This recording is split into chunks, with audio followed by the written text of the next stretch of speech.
വ്ലോഗിലേക്ക് സ്വാഗതം. അപ്പോൾ നമ്മൾ കഴിഞ്ഞ ദിവസം കുറച്ച് ദിവസമായിട്ട് വീഡിയോസൊന്നും ഇടാൻ പറ്റുന്നില്ല, ഷോർട്സ് മാത്രമാണ് നമ്മൾ വീഡിയോ അപ്ലോഡ് ചെയ്യുന്നത്. അപ്പോൾ ഇന്ന് വീഡിയോ ഇപ്പോൾ കുറച്ച് തിരക്കുകളൊക്കെ ആയതുകൊണ്ടാണ്. ഷോർട്ട് ആകുമ്പോൾ പെട്ടെന്ന് 10 മിനിറ്റുള്ള പരിപാടി കഴിയുമല്ലോ, അത് കാരണം അത് ചെയ്തു. വീഡിയോസ് ഇടാനായിട്ട് സാധിച്ചില്ല. അപ്പോൾ എന്ന് ചെയ്യണം നിങ്ങൾക്ക് എല്ലാവർക്കും ഉപകാരപ്പെടുന്നൊരു വീഡിയോസാണ്. അപ്പം നമ്മളോട് രണ്ടൊന്ന് ക്രിസ്ത്യൻ സമുദായത്തിൽപ്പെട്ട നമ്മുടെ സഹോദരങ്ങൾ ചോദിച്ചു, ഞങ്ങൾക്ക് ശനിദോഷം വന്നു കഴിഞ്ഞാൽ എന്ത് ചെയ്യും ചോദിച്ചിട്ടുണ്ട്. അതുപോലെ തന്നെ മുസ്ലിം സമുദായത്തിൽപ്പെട്ട 1-2 പേരും ചോദിച്ചിട്ടുണ്ട്, ശനിദോഷം ഞങ്ങൾക്കുണ്ടെങ്കിൽ ഞങ്ങൾ എന്ത് ചെയ്യണം തിരുമേനി എന്നാണ് ചോദിച്ചത്. അപ്പോൾ അവർക്കുള്ള മറുപടി ആണ്, അവർക്ക് അല്ലാതെ മറുപടി കൊടുത്തിട്ടുണ്ട്, അല്ലാതെ നമ്മൾ യൂട്യൂബിൽ എല്ലാവർക്കും അറിയാൻ വേണ്ടിയിട്ട് ചെയ്യുന്നു. അപ്പോൾ നിങ്ങൾ എല്ലാവരും ഷെയർ ചെയ്ത് അങ്ങോട്ടും ചെയ്യാം. ഓക്കെ, അപ്പോൾ എല്ലാവർക്കും സുരാജ് ബ്ലോഗിലേക്ക് ഒരിക്കൽ കൂടി സ്വാഗതം. അതുപോലെ തന്നെ സബ്സ്ക്രൈബ് ചെയ്യാത്തവരുണ്ട് സബ്സ്ക്രൈബ് ചെയ്യും, ലൈക്ക് ചെയ്യും, ഷെയർ ചെയ്യുകയൊക്കെ ചെയ്യുക. ഓക്കെ, അപ്പോൾ നമുക്ക് 2025 മെയ് 14 വ്യാഴം മാറുമ്പോൾ കുറച്ച് നക്ഷത്ര ജാതകർക്ക് നല്ല സമയമൊക്കെയാണ്. അതിനെക്കുറിച്ചുള്ള വീഡിയോസൊക്കെ ചെയ്തിട്ടുണ്ട്, അതൊക്കെ കാണുക. അപ്പോൾ സർവ്വതിൽ ഐശ്വര്യങ്ങളുണ്ടാകുന്ന നക്ഷത്രങ്ങളാണ്. പിന്നെ അതുപോലെ തന്നെ ലോട്ടറി അടിക്കാൻ സാധ്യതയുള്ള നക്ഷത്രത്തെക്കുറിച്ച് 2025 28 നറുക്കെടുക്കുന്ന വിഷുവമ്പർ സാധ്യതയുള്ള നക്ഷത്രത്തെക്കുറിച്ച് ചെയ്തിട്ടുണ്ട്. അപ്പം ശനിദോഷമുള്ള നക്ഷത്രങ്ങളെക്കുറിച്ചിട്ട് അല്ലെങ്കിൽ രാശിനെ കുറിച്ചൊന്ന് പറയാം. ആദ്യം കണ്ടകശനിയുള്ള നക്ഷത്രം മിഥുന രാശിപ്പെട്ട മകേര നക്ഷത്രത്തിൻ്റെ അരഭാഗവും തിരുവാതിര പുണർത്തിൻ്റെ 1/4 ഭാഗവും ചേരുന്ന മിഥുന നക്ഷത്ര ജാതർക്ക് കണ്ടകശനി സമയമാണ്. അതുപോലെ തന്നെ കന്നി രാശിയിൽപ്പെട്ട ഉത്തരം 1/4 അത്തം ചിത്തിരാര എന്നീ നക്ഷത്ര ജാതർക്കും കണ്ടകശനിയാണ്. അതുപോലെ ധനുരാശിപ്പെട്ട മൂലം പോരാടം ഉത്രാടം 1/4 ഭാഗം വരെയുള്ളവർക്കും കണ്ടകശനിയാണ്. അതുപോലെ തന്നെ ഏഴരശനി ബാധിച്ചിരിക്കുന്ന നക്ഷത്രങ്ങളെക്കുറിച്ചിട്ട് പറയാം. ഏഴരശനി ഉള്ളവർ അവിട്ടം അരഭാഗവും, അതുപോലെ തന്നെ കുംഭൻ രാശിപ്പെട്ട അവിട്ടം അര, ചതയം പൂരുട്ടാതി 1/4 എന്നീ നക്ഷത്ര ജാതകം.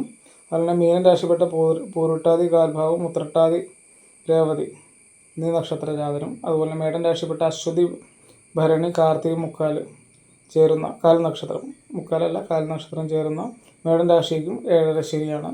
ഇവർ നമ്മൾ അതിന് ക്രിസ്ത്യൻ സമുദായത്തിൽപ്പെട്ടവർക്കുള്ള മറുപടിയാണ് ചെയ്യുന്നത്. അത് കഴിഞ്ഞിട്ട് ഹിന്ദു സമുദായത്തിലുള്ളവർക്കുള്ളത് പറഞ്ഞുതരാം.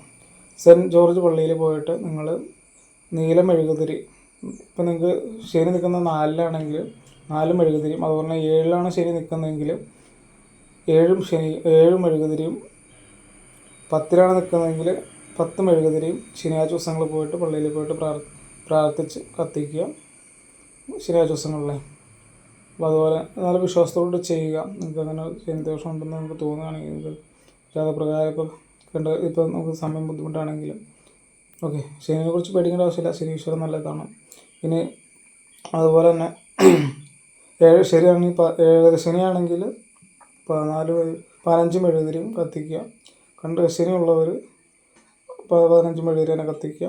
ഓക്കെ, പിന്നെ അതുപോലെ തന്നെ ഏറ്റവും പ്രധാനപ്പെട്ടൊരു പോയിൻ്റാണ് മത്തായി സുവിശേഷത്തിലെ 1-ാമത്തെ അധ്യായത്തിലെ 18-ാം വാക്യം മുതൽ 2-ാമത്തെ അധ്യായത്തിലെ 23-ാം വാക്യം വരെ പാരായണം നിത്യം ചെയ്യുന്നത്, ശനിയാഴ്ച ദിവസം ചെയ്യുന്നത് ഏറ്റവും ഉത്തമമായിട്ടുള്ള കാര്യമാണ്. അപ്പോൾ ക്രിസ്ത്യൻ സമുദായത്തിന് മനസ്സിലായെന്ന് കരുതുന്നു. ഇനിയിപ്പോൾ ഹിന്ദു സമുദായത്തിന് ചെയ്യാൻ പറ്റുന്നത് എല്ലാവർക്കും, ഹിന്ദു സമുദായത്തിനും എല്ലാ ക്രിസ്ത്യൻ സമുദായത്തിനൊക്കെ ചെയ്യാൻ പറ്റുന്നൊരു കാര്യം, ശനിയാഴ്ച ദിവസം കാക്കയ്ക്ക് നമ്മൾ എള്ള് കുഴച്ച് ഭക്ഷണം ചോറോ ചപ്പാത്തിയിലൊക്കെ കുഴച്ചിട്ട് കൊടുക്കുന്ന ഏറ്റവും ഉത്തമമായിട്ടുള്ള കാര്യമാണ്. അതുപോലെ തന്നെ എല്ലാവർക്കും ചെയ്യാൻ പറ്റുന്ന ഒരു ഇതാണ്, പരിഹാരമാണ്. നമ്മുടെ ചോറല്ല, നമ്മൾ കുറച്ച് എള്ള് മേടിച്ചിട്ട് കിടക്കാൻ നേരത്ത് തലയണയുടെ അടിയിൽ കെട്ടി വയ്ക്കുക, ഒരു തുണിക്കകത്ത് കെട്ടി വെക്കുക. എന്നിട്ട് പിറ്റേ ദിവസം രാവിലെ ഉറക്കമിട്ട് കഴിഞ്ഞ് കഴിയുമ്പോൾ കത്തിച്ച് കളയുക, ഒഴിഞ്ഞതിന് ശേഷം കത്തിച്ച് കളയുക.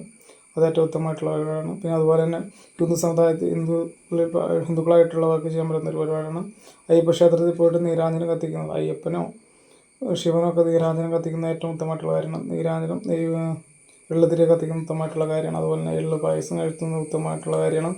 പിന്നെ അയ്യപ്പസ്വാമി ക്ഷേത്രത്തിലൊക്കെ പോയിട്ട് നീല ശംഖുപുഷ്പം സമർപ്പിക്കുന്നത് ശനിദോഷ നിവാരണത്തിന് ഏറ്റവും ഉത്തമമാണ്. ശനിയാഴ്ച ദിവസം പോയിട്ട് ചെയ്യാം. അതുപോലെ തന്നെ അയ്യപ്പസ്വാമിക്ക് നെയ്യ് അഭിഷേകത്തിന് കൊടുക്കുന്നത് ശനിദോഷ നിവാരണത്തിന് ഏറ്റവും ഉത്തമമാണ്. അതുപോലെ തന്നെ നല്ല എണ്ണ ഉപയോഗിച്ചിട്ട് ശനിയാഴ്ച ദിവസം കുളിക്കുന്ന ഏറ്റവും ഉത്തമമായിട്ടുള്ള കാര്യമാണ്. അതുപോലെ തന്നെ എള്ള് കൂട്ടി ഭക്ഷണം കഴിക്കുന്ന ഏറ്റവും ഉത്തമമായിട്ടുള്ള കാര്യമാണ്. പിന്നെ കാക്കയ്ക്ക് ഭക്ഷണം കൊടുക്കുന്ന ഏറ്റവും ഉത്തമമായിട്ട്. അപ്പോൾ ഇത്തരം കാര്യങ്ങളൊക്കെ ചെയ്യുക. എല്ലാവർക്കും മനസ്സിലായെന്ന് കരുതുന്നു. വീഡിയോ കണ്ടിട്ട് ഇഷ്ടപ്പെടുകയാണെങ്കിൽ ലൈക്ക് ചെയ്യും, സബ്സ്ക്രൈബ് ചെയ്യും, അതുപോലെ ഷെയർ ചെയ്യും. അപ്പോൾ എല്ലാവർക്കും ശുഭദിനം നിർത്തുന്നു. ഓം നമഃ ശിവായ, നമോ നാരായണ, ഓം ശനീശ്വരായ നമഃ.